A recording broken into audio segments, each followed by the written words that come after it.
ભારત માતા કી જય। હું હેતા પરીખ અમદાવાદથી। આપ જોઈ શકો છો કે આ ગાંધીનગર જવાનો રસ્તો છે। વિસદ સર્કલથી ગાંધીનગર જવાનો રસ્તો છે। ત્યાં આગળ લાઇટો નથી ત્યાં રોડ ઉપર, અને આપ જોઈ શકો છો કે આવનારી પબ્લિકનો ફોગ, જેના કારણે આગળ કંઈ દેખી શકાતું નથી। હવે આટલા લાઇટોમાં એક લાઇટ ચાલુ છે અને એની સાઈડની લાઇટો નથી ચાલુ, આગળ થોડીક લાઇટો ચાલુ છે।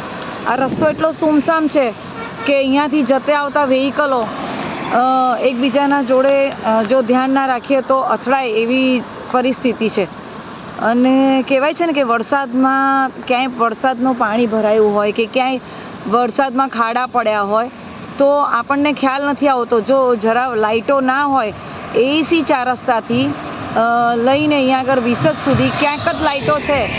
આપ જોઈ શકો છો, અહીંયા આગળનો એક સિંગલ વિડીયો લીધો છે। તો જરા એટલી નમ્ર વિનંતી છે કે આપ આટલું પ્રજા માટે કરી શકો, જે પ્રજા વિશ્વાસ મૂકે છે આપના ઉપર કે અમે સેફ છીએ, પણ આપ જોઈ શકો છો કે કેવી પરિસ્થિતિ છે કે આખું બધું અહીંયા અંધકાર છે, કંઈ રસ્તા પર છે નહીં આ બધું। અને આ સિંગલ લાઇટ ચાલુ છે, આગળ પણ લાઇટો 1-2 થાંભલા અહીંયા આગળ એ બાજુના પણ બંધ છે। તો અત્યારે વરસાદની ઋતુમાં તો આપણને જોઈએ છે લાઇટ।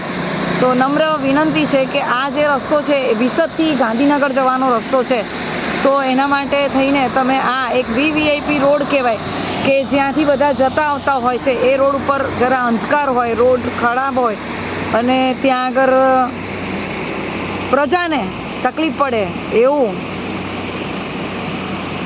ના હોવું જોઈએ। નમસ્કાર, જય હિન્દ, ભારત માતા કી જય। અમદાવાદથી હેતા।